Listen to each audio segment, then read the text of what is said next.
Siya si Mary June, dalagang maganda. Malayang nagagawa ang gusto niya. Pero tila may panganib na puputol sa kanyang mga pangarap.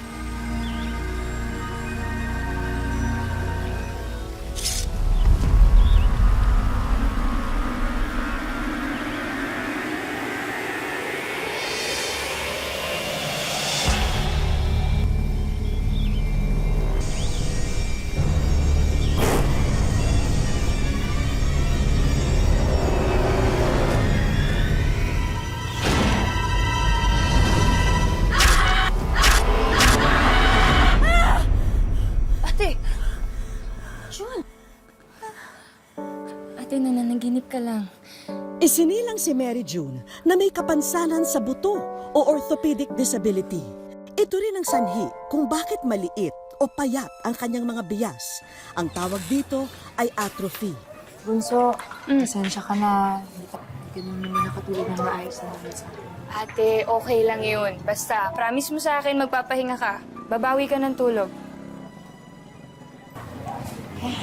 Ayoko muna matulog. Baka mamaya bumalik na naman ako sa bangungot ko. Ate, kaya nga panaginip kasi hindi totoo.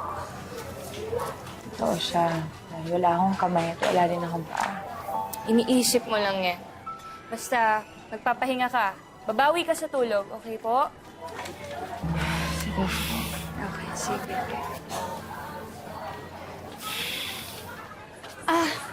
Hinihintay niyo ba si Arian? Sandali lang, ha? Oh, andyan na yung kaklase mo, Arian. Sige ate, aalis na ako Una na po ako. Teka muna, sandali. Matanong ko lang.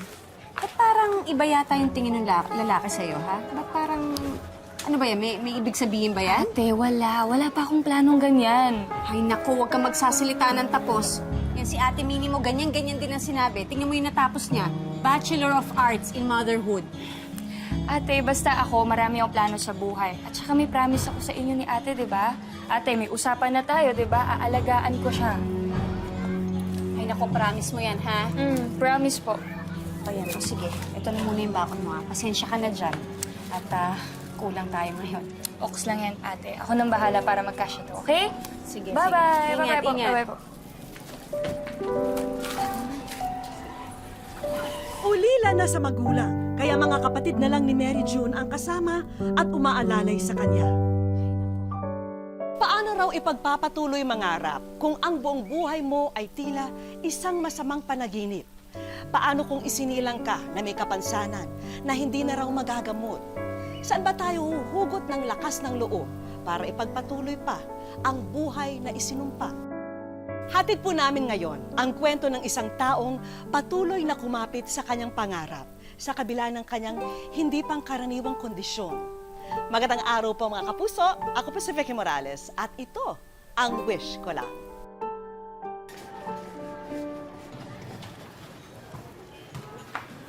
Arian, sigurado ka ba dito? Umuwi na lang tayo. Sige na, ate. Matagal ka na hindi nakakalabas ng bahay, Para paminsan-minsan naman, paaraw ka. Excuse me, makikiraan lang kami.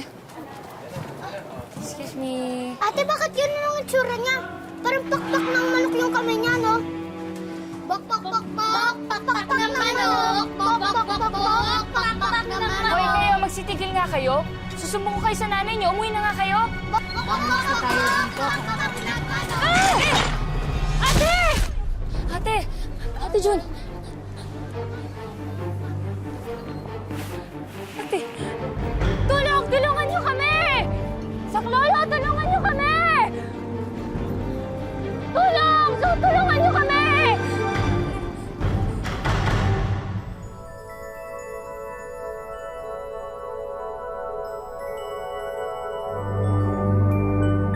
Sa mga panaginip lang ni Mary June, nagagawang kumiti. Pero gaya ng ibang panaginip niya, laging nauuwi ito sa bangungot. Kaya ipinagtataka niya kung ano ang katumbas nito sa totoong buhay.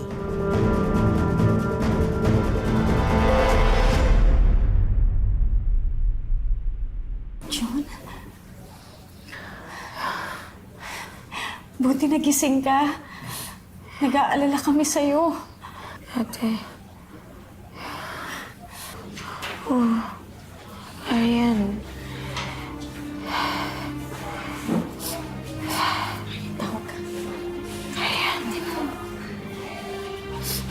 Ate, sorry. Sorry kasi kasalanan ko to eh. Kundi dahil sa akin, hindi ka mauuntog. Arian, wala kang kasalanan. May kasalanan yung mga batang yun. Sila yung nanunukso.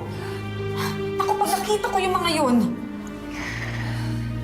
Arian, wala kang kasalanan. Tama yung ate mo.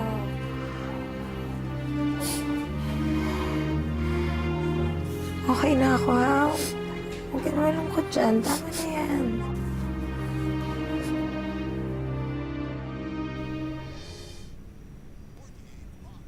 Oh, anong ginagawa mo? Tanghali na. Dapat nasa eskwelahan ka.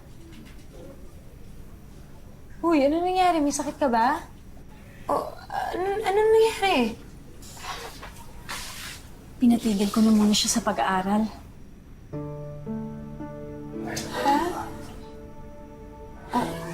Bakit? Hindi na kasi nakakapagpadala ng pera si ate at saka si kuya eh. Mukhang gipit din sila. Hayaan nyo. Kaya naman ako lalabas ngayon kasi maghahanap ko ng trabaho. O siya, sige. Iwanan ko na kayo, ha? Bantayan mo ang ate mo.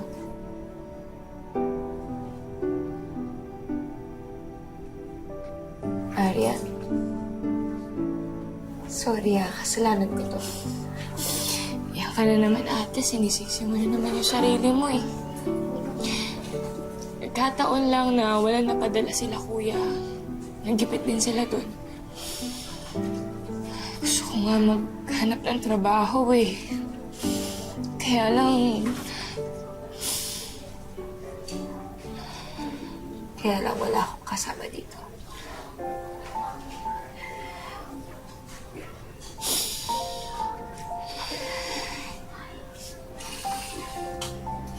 Ate, huwag ka naman ganyan.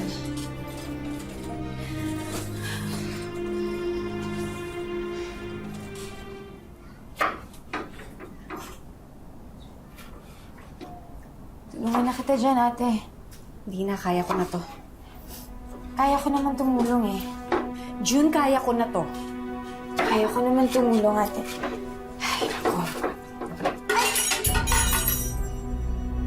Sinabi ko naman kasi kaya ko na nga to. Sorry, ate. Sorry. Ano? Gusto mong tumulong? Wala ka namang magagawa kahit gusto mong tumulong eh. Alam mo ba, inutang ko pa to para lang makakain tayo. Tapos ayan, tinapon mo lang. Walang-wala na tayo, June. Doon ka na nga sa sala.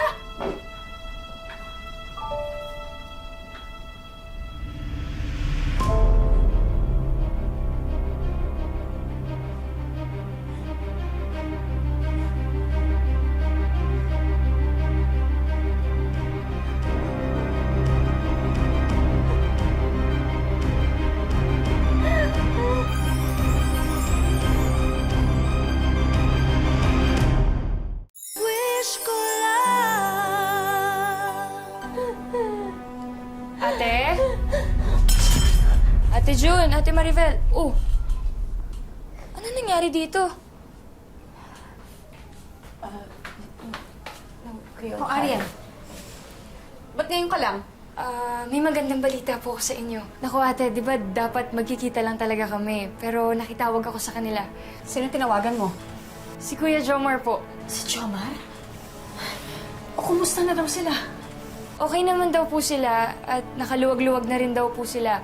Kaya bukas na bukas po makakapagdala po sila ng pera sa atin. Talaga? Naku, may pantawid na rin tayo kahit paano habang pumapasok ako sa trabaho.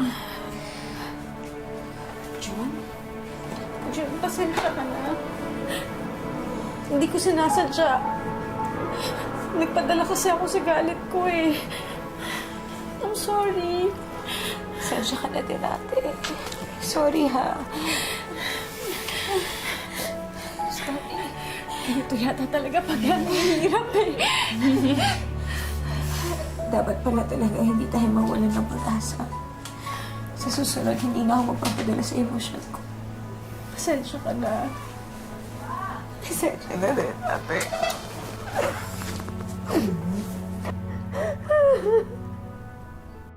Mula nang isilang hanggang sa magkaisip, pakiramdam ni Mary June na pahirap siya sa kanyang pamilya. Kaya naman wala siyang ibang hangad, kundi mabago na sana ang sitwasyong ito.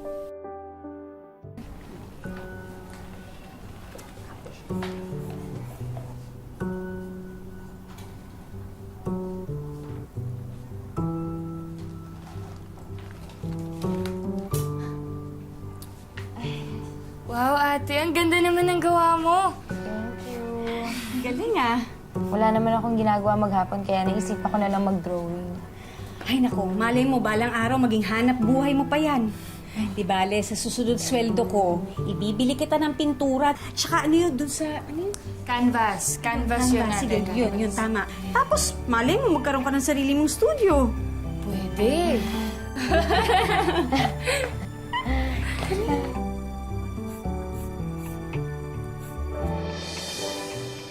Natuklasan ni Mary June na may talento pala siyang maaring ipamahagi. Ate June, napakaganda ng paintings mo. Sobrang nakaka-proud. Salamat. Hello po, I love your paintings po talaga. Salamat. Pero ang pangamba niya, may puwang ba ang mga obra niya sa panlasa ng iba?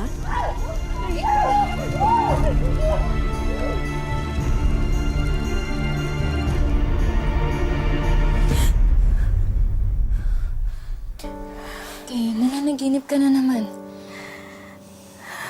Panaginip lang. Salamat sa Diyos, panaginip lang. Ang ganda-ganda mo, Bunso. Gising ka pa ba? Baka nananaginip ka pa, ah. Oo, no, gising na ako. Halika, labas tayo. Sigurado ka? Kasi yung huli nating labas. Oo, sigurado ako, no? Halika, tara, labas tayo. Gusto ko, maghanap ako ng ipipinta ko. Sigurado ka, ah. Oo, halika na. Sige, sige. Okay ka lang ba, ate? Oo, okay lang ako. Hindi ka ba apektado sa kanila? Hindi, no? Kita mo naman ang swerte-swerte ko. May mga kapatid ako nag-aalaga sa akin at nagmamahal sa akin. Tingnan mo naman, no? Ang ganda-ganda na nagtutulak ng wheelchair ko.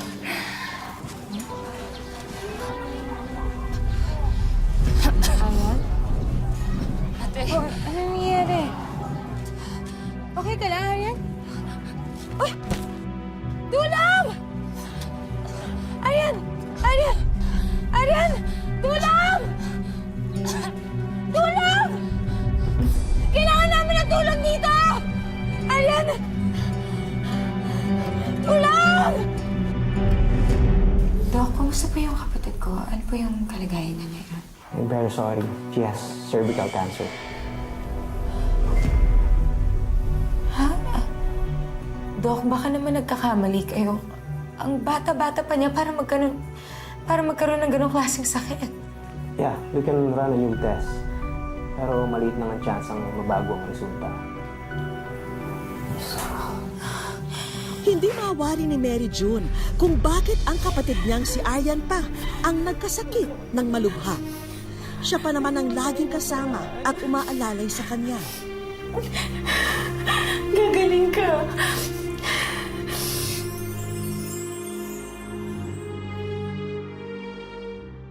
Wish ko lang. Aryan? Kain ka muna, oh. hindi ako gutom, ate. Aryan, huwag ka ganyan. Kailangan mo kumain para magpalakas ka. Mamaya na lang po. Naalala mo ba nung na-depress ako? Yung kanin at asin lang yung kinakain natin. Tapos na-aksidente pa ako. Naalala mo ba yan? Muntik na ako magpakamatay nun. Naisip ko kasi na wala nang kinabukasan para sa isang taong katulad ko. Tapos pabigat pa ako sa inyong mga kapatid ko. Kaya, kumuha ako ng kutsilyo. Hawak-hawak ng dalawang kamay ko. Pero hindi ko rin natuloy. Alam mo kung bakit? Ate? Kasi pumasok ka. May dala kang magandang balita. Sa pagpasok mo ngayon, naisip ko, may mga tao pa pala nagmamahal sa akin. Hindi ako nagpakamatay dahil naisip ko naman na hindi lang sa akin yung buhay ko. Kung hindi sa inyong lahat na nagmamahal sa akin. Kaya dapat lumaban ka, ha?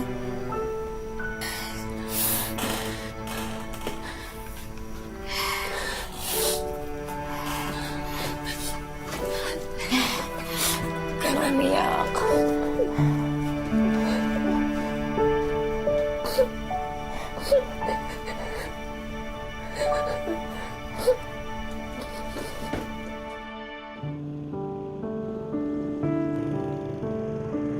Isang dekada na rin ang lumipas mula nang malampasan ni na Mary June ang mga mabibigat na unos sa kanilang pamilya. Ngayon, patuloy na namumuhay si Mary June, kapiling ang kanyang mga kapatid, dito sa ipinundar na bahay ng mag-anak sa Santa Barbara, Iloilo.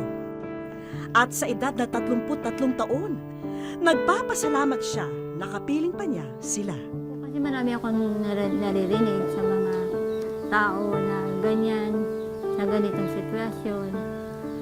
Ganito daw, hindi daw aabot ng line of 3, line of 4, ganun. Kung ano man binigay ni God, accept ko naman. Ang kapatid niyang si Aryan, nalagpasan na rin daw ang sakit na cancer. Simula na po na nag-stop ako ng 6 cycles na chemotherapy and then monitoring po ng FFB ko. Yung bumababa po yung cancer cells ko, yung po nalalaman na okay na po yun, survive na po ako sa cancer ko. Kung may isang bagay na nagbibigay kulay sa mundo ni Mary June, ito ay ang pagpipinta. Mula sa kanyang imahinasyon, na ipapahayag ni Mary June ang laman ng kanyang puso at isipan sa kanyang mga obra. Iniisip ko yung mga naranasan ko. Kasi parang doon ko nafe-feel yung parang pag nakapag-paint ako. Parang magandang feeling after. Gusto niya maging makita ng ibang tao, yung guhit niya, mga drawings niya, mga paintings niya, yung po dream niya. Yung di po dream ko para sa kanya, na maka-exhibit po siya.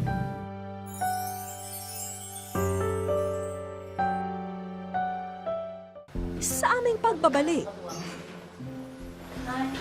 Hi, Mary June! Hello! Wow! Na-meet na rin kita sa wakas! Wish ko lang! Isang magandang umaga ang babati ngayon kay Mary June. Wala siyang ideya na personal naming tutuparin ang hiling ni Aryan para sa kanya. Nandito po tayo ngayon sa Santa Barbara, Iloilo at handa na po tayo para sorpresahin si Mary June dito mismo sa kanyang bahay. Tara?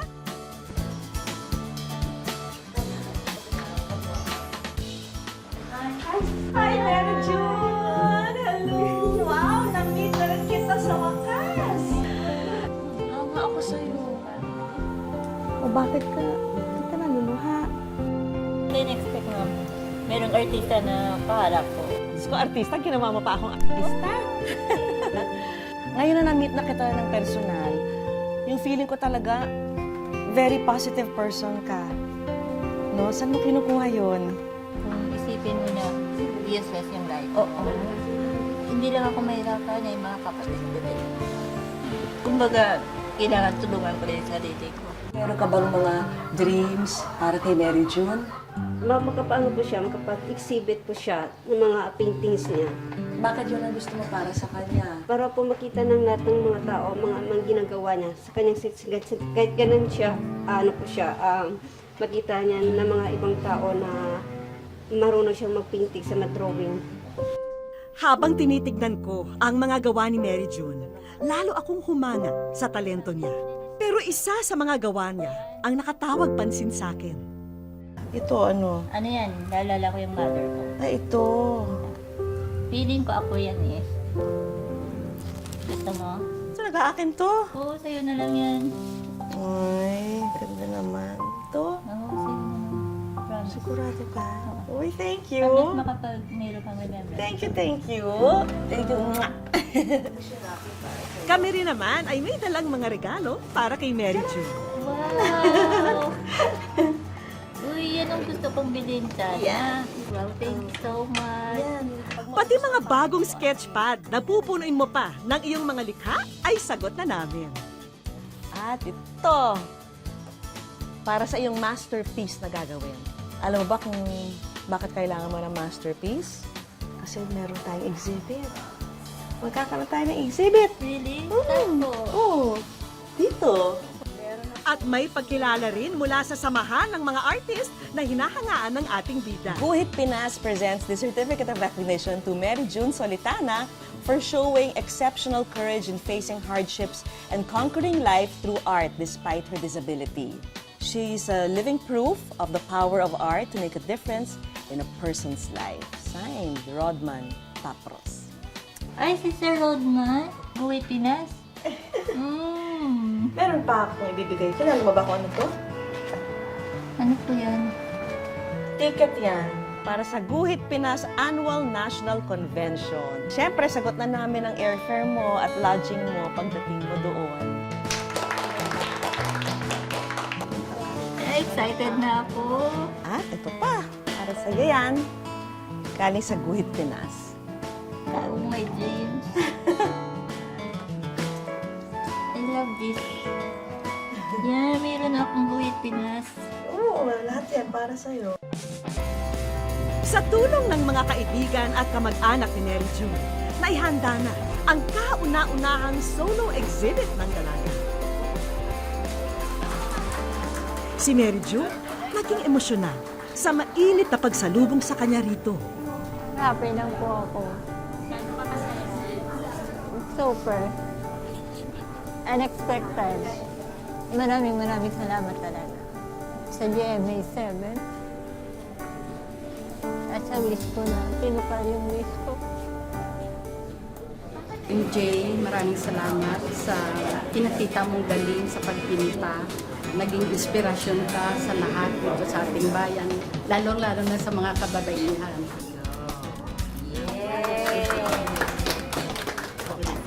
Ang mga obra sa exhibit na ito ay kabuuan daw ng mga pinagdaanan ni Mary June. Yung mga inspiration ko at lahat ng mga emotion ko andyan lahat. Hindi ko man masabi sa family ko. Binubuhos ko sa kwenta. Batid ng mga kaibigang artist ang halaga ng exhibit na to para kay Mary June. Naalala mo, dati pinag-uusapan lang natin na sana balang araw magkaroon ka ng sarili mong exhibit. Kaya nga. Tapos ngayon nandito na tayo. Nandito ka na. Yeah, really happy for you. Tama ka. Thank you. Bukod sa exhibit, may libreng workshop din na handog ang ating mga kaibigan. Magkakaroon ka ng scholarship grant from the local government din itong Santa Barbara kasi naniniwala kami sa iyong kakayahan. So MJ, ang Centennial Museum is open for all your artworks. And thank you for sharing your talent to the community.